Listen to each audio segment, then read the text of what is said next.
बड़ा है, लेकिन कोई नहीं पहचानता। लोग समझता है ये तो गुल्ली है, बच्चे लोग खेलते हैं, क्योंकि फर्क तो नहीं है। इसलिए हमने कहा हीरा को परखिए, गुल्ली को परखिए। गुल्ली गुल्ली है, हीरा हीरा है। तो शब्दाभ्यास कीजिए। कौन गुरु से दीक्षा लेना है? जो बंधन से मुक्त हो, ब्रह्मनिष्ठ हो, ऐसे गुरु को भजना चाहिए, ऐसे गुरु से दीक्षा लेनी चाहिए, और तब आपके जीवन का कल्याण हो सकता है। जो गुरु कामी है, जो गुरु क्रोधी है, जो गुरु लोभी है, उनसे कभी नहीं कल्याण होगा। गुरु होना चाहिए भगवान बुद्ध के तरह, महावीर के तरह, सदगुरु कबीर के तरह, बाबा मीही के तरह, दादू साहेब के तरह, पलटू साहेब के तरह। आज ऐसे ऐसे गुरु हैं, कोई सोना के लिए लड़ाई करता है, कोई गद्दी के लिए लड़ाई करता है, कोई जमीन के लिए लड़ाई करता है, और कोई मठ मंदिर के चक्कर में मर्डर करता है, और लाल पगड़ी बांधे हुए हैं, उजरा पगड़ी बांधे हुए हैं, काला पगड़ी बांधे हुए हैं, अपने आप को बहुत बड़े संत महंत सदगुरु लिखाते हैं। कोई बात होती है तो कहते हैं मर्डर कर देंगे। ये साधु की भाषा है क्या? कब कबीर ने कहा मर्डर करेंगे, कब बाबा में ही कहा मर्डर करेंगे, कब विवेकानंद कहा मर्डर करेंगे? विचार कीजिए, ये संतों की भाषा नहीं है। जो संत होते हैं वो तो मरने के लिए तैयार है। मैं रोवो इस जगत को, मोको रोवे न कोई, मोको रोवे सोई जाना, जो शब्द विवेकी होए। जब इस संत की रक्षा में आपका गला कट जाए तो यह संत भी एक संतत्व है। जो ऐसा संत होगा समझिए वो राष्ट्र का नंबर 1 संत होगा। जो भारत माता की रक्षा में, देश की रक्षा में, समाज की रक्षा में, विश्व की मानवता की रक्षा में अपनी गला भी कटा दे, ऐसे संत को संत मानना चाहिए, ऐसे त्यागियों को त्याग मानना चाहिए, ऐसे त्यागियों से दीक्षा लेकर के अपने जीवन का कल्याण करना चाहिए। इसलिए हमने कहा शब्दाभ्यास। शास्त्रकार ने कहा बंध मुक्तम ब्रह्मनिष्ठम कृत कृत भजत गुराम यश प्रसादात संसार सागरे गोस्पदायति। कहा जो बंधन से मुक्त हो, ब्रह्मनिष्ठ हो, जैसे गौ की पूंछड़ी को पकड़ करके मनुष्य नदी पार कर जाता है, उसी प्रकार ऐसे गुरु के ज्ञान को पकड़ करके यह जीव तर जाता है। शब्दाभ्यास में जब भी बैठे तो आसन से बैठे। हे साधक, यही विधि आपको संभालो। जिस साधक का तन स्थिर है उसका मन स्थिर होगा, जिसका एक एक इंद्रियां स्थिर है उसका मन स्थिर होगा, और एक मन को स्थिर करने के लिए कई जन्म लग जाता है। वैसी बात नहीं है, क्योंकि हम तो देखे हैं बूढ़ा से बूढ़ा आदमी को पान चिबा रहा है, गुलछर्रा मार रहा है, लुच्चा लवड़ा की तरह बात कर रहा है, कभी गाजा पी लेता है, कभी खैनी खा लेता है, कभी नाक सुरख करके खैनी लेटाता है, हाथ भी नहीं धोता है, अपनों खाता है, सबको खिला देता है। ये गंदे संस्कार को मैंने देखा है, विचार कीजिएगा।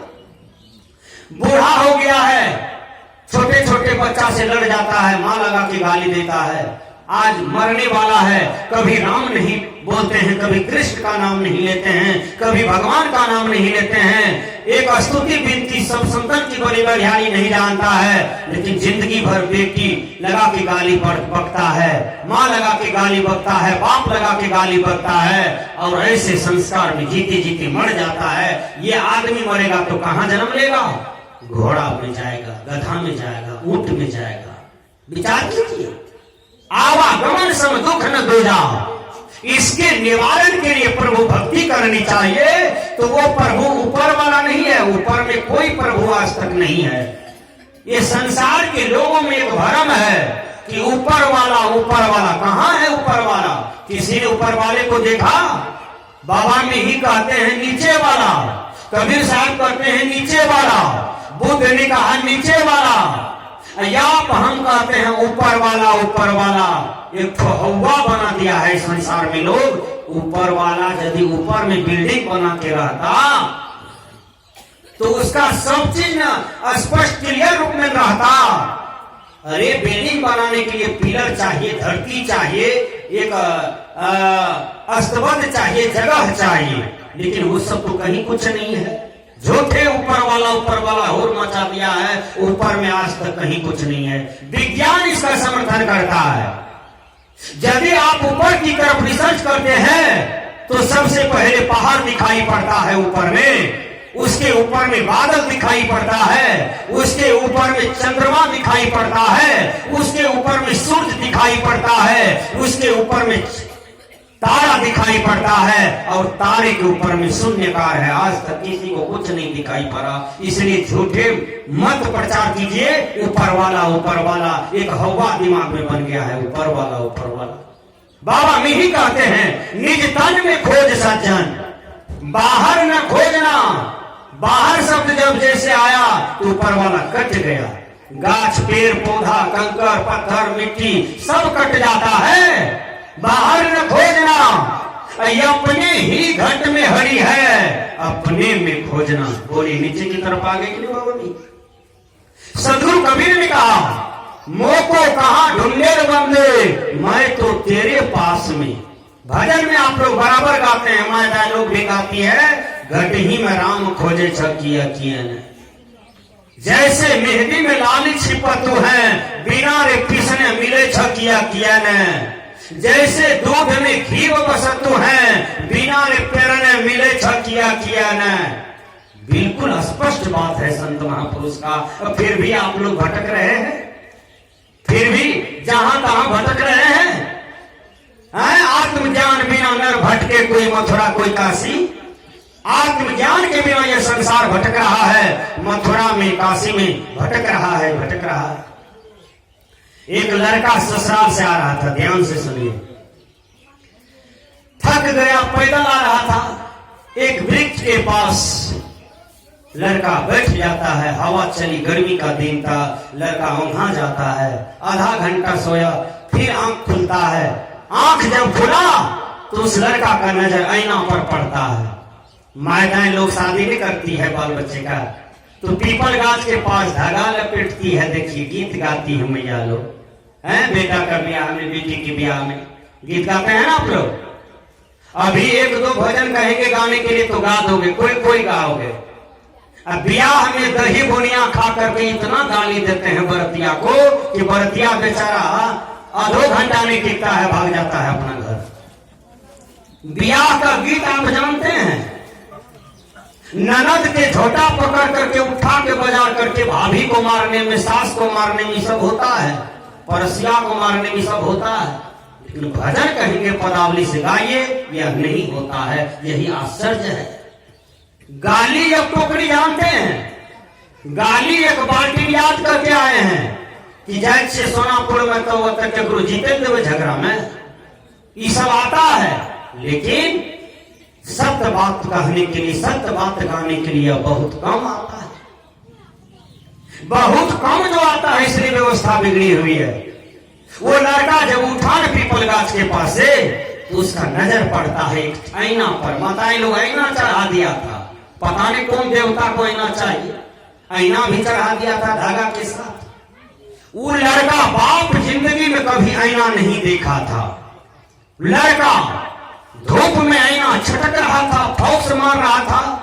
वो लड़का सोचा कि लगता है कि ये परमात्मा के घर से फौस आ रहा है, ये परमात्मा का फौस आ रहा है।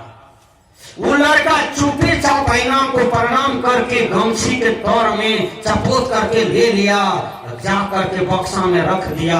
अब कभी काल निकाल करके इसे देख ले, उसमें तो इसी का चेहरा दिखाई पड़ता था। वो सोचता था नहीं ये भगवान है, ये देवता है, ये किसी को नहीं देंगे, हम ही केवल दर्शन करेंगे। हम तो तर गए, हम तो तर गए, हमको तो भगवान मिला, हमको तो भगवान मिला, हमको तो भगवान मिला। एक महीना अपनी पत्नी को नहीं टोकता है, न माँ से बात किया, न पिता से बात किया, न टोला टट्टी के लोगों से कोई व्यवहार किया। पत्नी को संदेह हो गई, आखिर हमर मर्दवा रोम लगा के बक्सा खोल के की करे छे नहीं करे छे, फिर बन क्या कहीं चल जाए छे, खाली ख्याल छे। ये माने मन गदगद रहे कि हमरा तो भगवान मिल गए, केकरो मिले न मिले हमरा दुनिया से की काम है। विचार कीजिएगा, एक रोज खेत जाता है वो लड़का, पत्नी को संदेह थी कि जरूर ट्रंक में कोई चीज है, इसलिए ही रोम लगा करके निकालता है, देखता है, चाबी लेके फरार रहता है। पत्नी क्या करती है, पत्नी ताला तोड़ करके कब्जा उब्जा हटा करके खोजते खोजते वही गमछा के तर में आईना देखा। वो बेचारी भी बाप जिंदगी में कभी आईना नहीं देखी थी।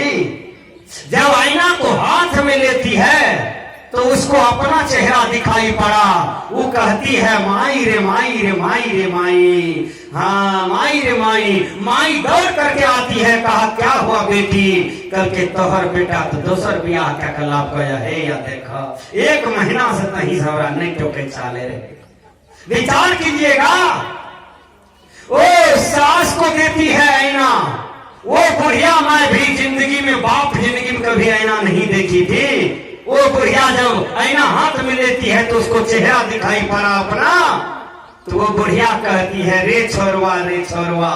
बुढ़िया कानबो करे कहबो करे रे छोरवा ब्याह हो कर ली तो बुढ़िया से कहने कर ली रे छोरवा।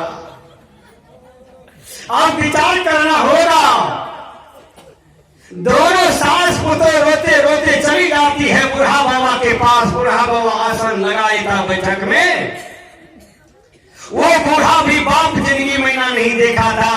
कहा के हे देखा तर बेटा की कर लगाया, करके की छिए, करके देखानी की छिए।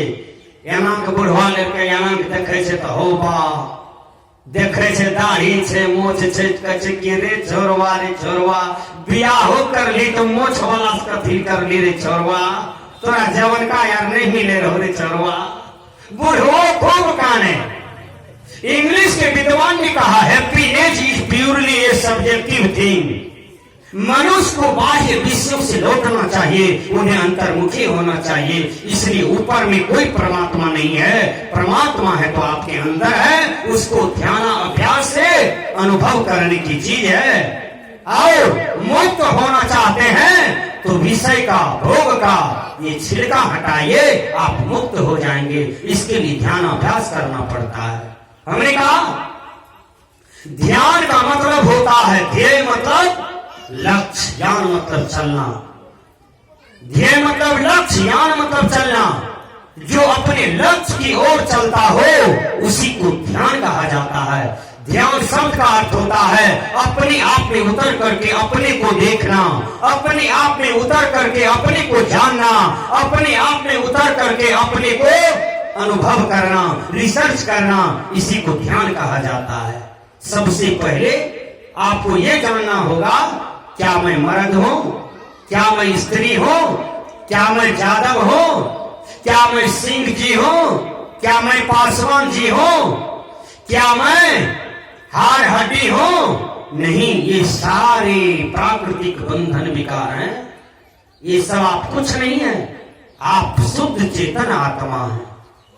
आपने शरीर को धारण किया, आप अपने कर्मों से शरीर को रचते हैं, आप अपनी ही कर्मों से जीवन को रचते हैं और आप अपनी ही कर्मों से मृत्यु को प्राप्त कर लेते हैं। ये आपके अंदर में शक्ति है, ये शक्ति आत्मा में होती है और किसी में नहीं होता है। विचार कीजिएगा, नीतिकार को पढ़िए, नीति क्या बता रहे हैं। स्वयं कर्म करो क्या आत्मा स्वयं तत्फल मसरूते, स्वयं धर्मति संसारे स्वयं तस्मात् विमुच्यते। यह आत्मा स्वयं कर्म करती है, स्वयं फल भोगती है। स्वयं अज्ञान से जब ज्ञान का विकास करती है तब यह आत्मा मुक्त हो जाती है। इसलिए ऊपर वाले की आशा छोड़ें, बाहर की भगवान की आशा छोड़ें। यदि बाहर में कोई भगवान रहता, घटना सुनिए, सही बता रहा हूं, कोई नहीं बताएगा स्पष्ट। कबीर विचार छोड़ करके संसार में कोई स्पष्ट नहीं कर सकता है, इसलिए कि उनकी पहुंच नहीं है। एक पहुंच हुआ था, वो संत था सतगुरु में ही बाबा। एक संत हुआ शाही स्वामी जी, संतसेवी जी चले गए। एक संत हुए अभिलाष साहब जी, वो सत्य कहते कहते चले गए। ये थोड़े दिन की बात है। और एक और संत बचे हैं, धर्मस्वरूप बाबा, जो आज मानव को समझाते समझाते फिर भी समाज की गंभीर हालत है। विचार कीजिए कैसे गंभीर हालत है। जब आपका देश गुलाम था, भारत गुलाम था, भारत के देवी देवता गणेश जी, ब्रह्मा जी, शंकर जी, विष्णु जी, जब यह देश मुसलमान के हाथ में गुलाम था, तो आपके आंगन में जो देवी देवता है, पत्थर वाला, मट्टी वाला, गहील में, सोखा में, चलवाड़ी में, मंगलवाड़ी में, सोमवारी में, ये सब कहां आपके देश को रक्षा किया? विचार कीजिएगा कैसे। जब भी आपके घर में डकैती हो जाती है तो आपके आंगन में देवता है, वो देवता देखते रह जाता है, कहां आपको बचा पाता है। विचार कीजिए, आपका गाय चोरी हो गया, भैंस चोरी हो गया, बैल चोरी हो गई, आंगन में छोटा, घर में छोटा देवता है मट्टी वाला, वो कहां चोर को अंधेरा बना पाया, कहां चोरवा को रोक पाया। आप तो क्रियाक्रम करके सो गए हैं, भर दिन काम श्रम किए हैं, सो गए हैं, लेकिन आंगन वाला देवता, मंदिर वाला देवता, मस्जिद वाला देवता कहां बचा पाया? बोलिए, नहीं बचा पाया। वो देवता कहां है जो सच्चा देवता है? उसको कहा जाता है आत्मा, उसको कहा जाता है आत्मा। इस आत्मा रूपी देवता को जानने की जरूरत है। जो देवता भगवान शंकर के अंदर में था, जो देवता विष्णु जी के अंदर में था, ब्रह्मा जी के अंदर में था, जो देवता गणेश जी के अंदर में था, उसका नाम है आत्मा। इसलिए आत्मा रूपी देवता को जानिए, आत्मा रूपी परमात्मा को जानिए, जीव रूपी शिव को जानिए और जीव रूपी पीव को जानिए। ये बच्चा को नहीं, तो इसको जानने की जरूरत है। जो आत्मा को जान गया, अपने आप को जान गया, समझिए वो परमात्मा को जान गया। जो अपने आप को नहीं जाना, वो समझिए संसार में कुछ नहीं जाना। इसलिए निज तन में खोज सज्जन, बाहर न खोजना, अपने ही घट में हरि है, अपने में खोजना। जब देश गुलाम था आपका अंग्रेज के हाथों में, तो किसने आजाद किया? ये आत्मा आजाद किया, ये मानव आजाद किया। कोई अदृश्य देवी देवता नहीं कर पाया। जब बहु बेटियों की इज्जत लूटी जाती है, तो हमारे देश के सैनिक उसका रक्षक बनते हैं। जब भारत माता को प्रति किसी का नजरिया गलत होता है, तो हमारे देश के सैनिक शहीद होते हैं, हालांकि कोई अदृश्य देवी देवता नहीं।